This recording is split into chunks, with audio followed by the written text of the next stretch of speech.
तर इथे मी 1 tablespoon dry east घेतलेलं आहे आणि 1 टेबलस्पून शुगरचा यूज केला आहे आणि हे एक साधारण 15 to 20 मिनिट्सच्या आधी असं सोक करायला ठेवायचं आहे, म्हणजे हे छानपैकी असं फुलेल आणि ते आपण डो नीड करताना यूज करू. फॉर फलाफल मेकिंग इथे मी हाफ कप असे काबुली चणे जे असतात, व्हाईट चणे, ते ओव्हरनाईट 7 to 8 आवर्ससाठी असे सोक करायला ठेवले होते. याच्यामध्ये काहीच नाही, फक्त हे पाण्यात एकदा स्वच्छ वॉश करून भिजू घालून ठेवून दिले होते. आणि आता नेक्स्ट डे मॉर्निंग फलाफलसाठी हे आपल्याला ग्राइंड करायचे आहेत.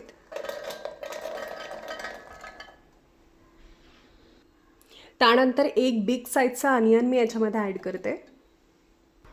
त्यानंतर 1/4 कप स्वच्छ वॉश केलेला कोथिंबीर इथे ॲड करते.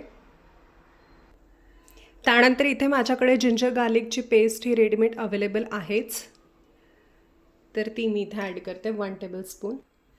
निंबूचा रस, तर अप्रोक्झिमेटली इथे 2 मोठे चम्मच असा निंबूचा रस आपल्याला ॲड करायचा आहे, त्यानी टेस्ट ही खूप छान येते फलाफलला. 1 टीस्पून मी इथे धनियाचं पावडर टाकते. माझ्याकडे इथे छान रोस्ट केलेले जिरे आहे, तर तुम्ही याची पावडरसुद्धा टाकू शकता. तर मी इथे जिरे ॲड करते.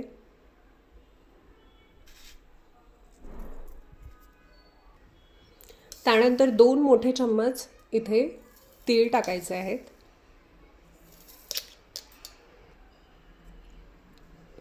तुमच्याकडे काश्मीरी लाल मिर्च असेल तर ती टाकू शकता. माझ्याकडे हे नॉर्मल डेली रुटीनचे मसाले, तर त्यामध्ये तिखट टाकले. Salt as per taste. आणि आता याला कोर्सली ग्राइंड करायचं विदाऊट वॉटर. पाणी याच्यात नाही टाकायचं आहे आणि हे ॲज इट इज असं कोर्सली ग्राइंड करून घ्यायचं आहे. तर हे बघा, सगळं काही ग्राइंड केल्यावरती असं टेक्स्चर यायला हवं. खूप फाईन पण नाही आणि अगदीच चणे पण नको लागायला, तर कोर्सली ग्राइंड करायचं आहे. आता याचे छान असे बॉल तयार करून घ्यायचे. तुम्हाला जो शेप द्यायचा आहे, तुम्ही फ्लॅट जे टिक्के टाईप असतं तसं पण करू शकता. तर हे बघा, अशा प्रकारचे जे बॉल्स आहेत ते वळल्या गेले पाहिजे. एकंदरीत काय, तर याला शेप आला पाहिजे. तर पाणी टाकून ही अजिबातच ग्राइंड नाही करायचं, अदरवाईज कणी कन्सिस्टंटनी होऊन आणि त्यानंतर याला शेप येणार नाही. तर हे बघा, किती छान प्रकारे असा एक फलाफलचा शेप आलेला आहे. So let's do it. सगळे काही करून घेऊयात आता.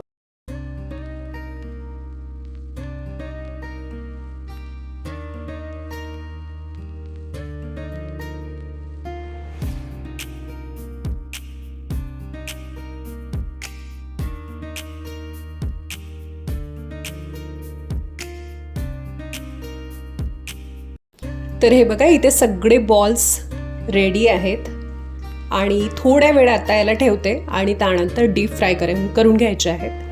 तर याचं जे मिक्सर आहे ते मिक्सर ग्राइंडरमधून काढताना तेवढंच एक केअरफुल राहायचं आहे की पाणी अजिबात ॲड नाही करायचं आहे. जर पाणी आपण याच्यामध्ये ॲड केलं ना, तर हे अशा प्रकारचे जे शेप आहे ते होल्ड नाही करू शकणार. पाणी बिलकुल ॲड नाही करायचं आहे. त्यानंतर ईस्ट पण बघा, इथे किती छान असं फुललेलं आहे.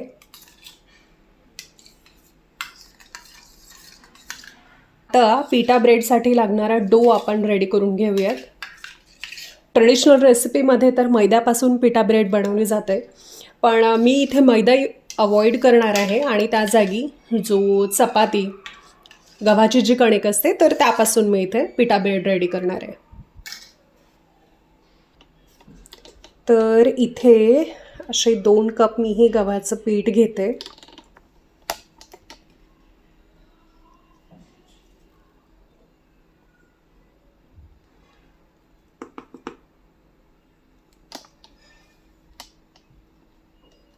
ठीक आहे, एवढं आमच्या दोघींसाठी पुरेसं होऊन जाईल.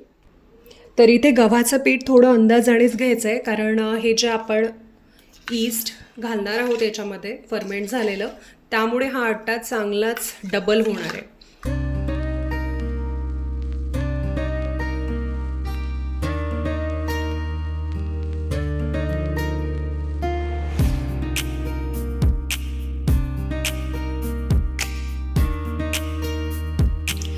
बघा, अशा प्रकारे आहे ना कणिक आपल्याला मळून घ्यायची आहे. खूप जास्त टाईट पण नको आणि खूप जास्त लूज पण नको, कारण एकंदरीत ही जेव्हा डबल होणार ईस्ट टाकल्यामुळे तर ती ना फुलेल आणि लाईट पण होऊन जाणार. ही अशा प्रकारचीच मळायची आहे. आता समर स्टार्ट झालं आहे तर त्यामुळे याला ना फर्मेंट व्हायला हा जास्त वेळ लागणार नाही, लगेच होऊन जाणार. विंटरच्या दिवसामध्ये साधारण थोडा वेळ लागतो आणि जसं हवं आहे तर त्याप्रकारे हे फर्मेंट होतसुद्धा नाही.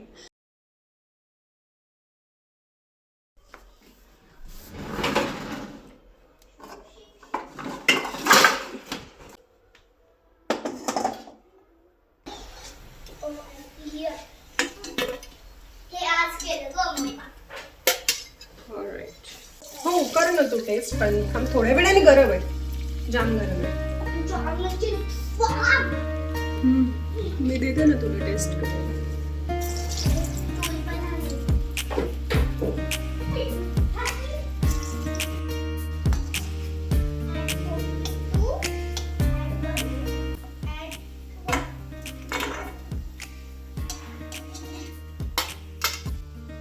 आणि आता मी तुम्हाला दाखवते की हे कसले खरपूस झालंय. तर हे बघा,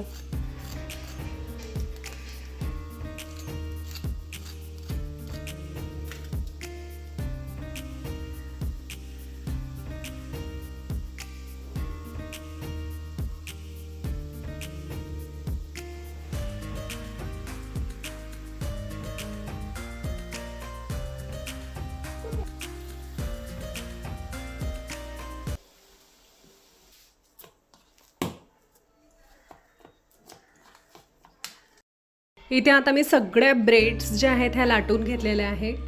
काही छोट्या साईजच्या आहे तर काही त्यापेक्षा थोड्या मोठ्या साईजच्या आहे. आता पिठा ब्रेड ही थोडी असते आणि जाडी असते अशी, तर साधारण तुम्ही बघू शकता की एवढी जाडी आपल्याला लाटायची आहे. चपातीसारखी वगैरे अशी पातळ लाटायची नाहीये, तर जाडसर अशी ठेवायची, जाड लाटायची.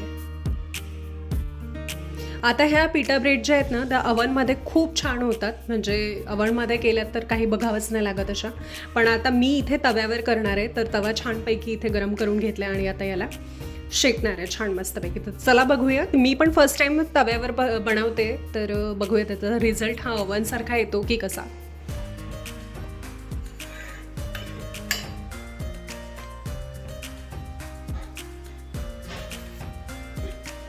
तर पिठा ब्रेड ही दोन्हीकडनं छान अशी टम्म फुगलेली असते.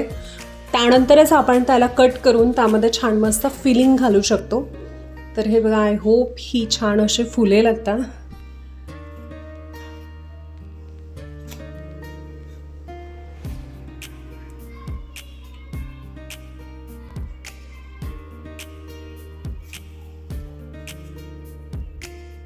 ब्रेडची छान कडा इथे भाजून घ्यायच्या आहेत आपल्याला, अदरवाईज काय होते की टम्म तर फुगते ते, पण इथे कडा ह्या अशा भाजल्या जात नाही. तर त्यामुळे अशा छान थोड्या प्रेस करून करून, तुमच्याकडे जर क्लोथ असेल ना सुती कापड तर त्याने सुद्धा ही प्रोसेस तुम्ही करून घेऊ शकता. तर हे बघा, दोन्ही बाजूनी सुद्धा परतल्यावरती हे असं छान फुलतंय ब्रेड, भाजल्या जाणार.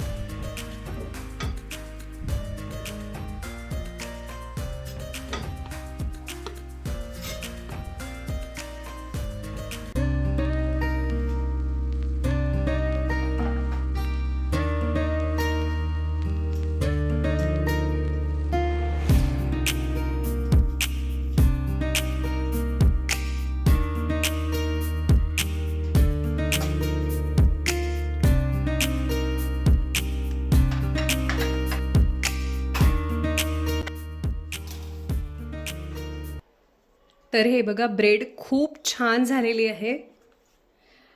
आणि यात आता हे जशा प्रकारे मी प्रेझेंटेशन याचं केलं आहे अशा प्रकारे तुम्ही सर्व करू शकता.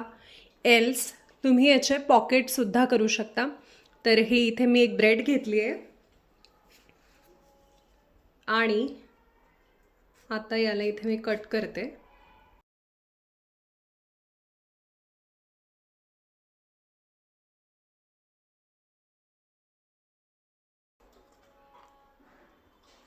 तर हे बघा किती छान प्रकारे हे आपली पिटा ब्रेड रेडी आहे, जी आतमधून पण खूप छान प्रकारे भाजल्या गेली आहे आणि वरून पण खूप छान. तर चलो आता याला आपल्याला असेंबल करायचं आहे. यामध्ये जी ग्रीन चटणी आपण रेडी केली आहे ती छान अशी स्प्रेड करून घ्यायची आतमध्ये. आणि सगळ्या चटण्या होममेड आपण घरी बनवलेल्या आहेत, तर त्यामुळे सगळ्या हेल्दी आहेत की यापासून पॉकेट्स कशा प्रकारे आपण रेडी करू शकतो. तर माझ्याकडे इथे कॅबेज होती, तर मी इथे कॅबेजला ॲड केलं आहे. देन फलाफल घ्यायच्यात आणि ते थोडे हलकेसे असे फ्लॅट करून घ्यायचे. त्यानंतर इथे हम्मस स्प्रेड करून घ्यायचं आहे. तुमच्या आवडीचे व्हेजिटेबल्स, तर इथे मी काकडी घेतलेली आहे, टोमॅटो घेतलं आहे. तुम्ही इथे बीटरूट किंवा यांचं जे पिकल असतं तर ते सुद्धा यूज करू शकता. तर हे बघा अशा प्रकारे छान हे पॉकेट्स रेडी होतात. तर हे खायला पण खूप यम्मी लागतात.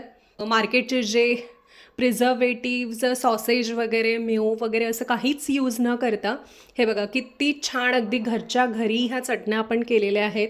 हमस, ग्रीन चटणी आणि त्याच्यासोबत हे बघा किती छान मस्त असं पॉकेट रेडी झालं आहे. ओके, सो हे अशा प्रकारे तुम्ही सर्व करू शकता.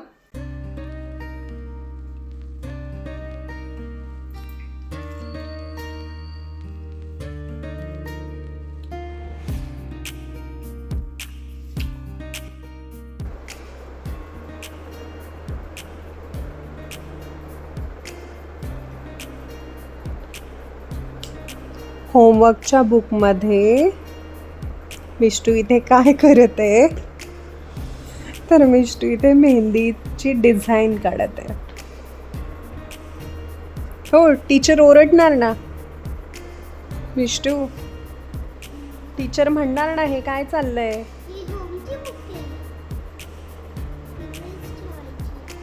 कोणी शिकवली तुला मेहंदी डिझाईन्स काढायला?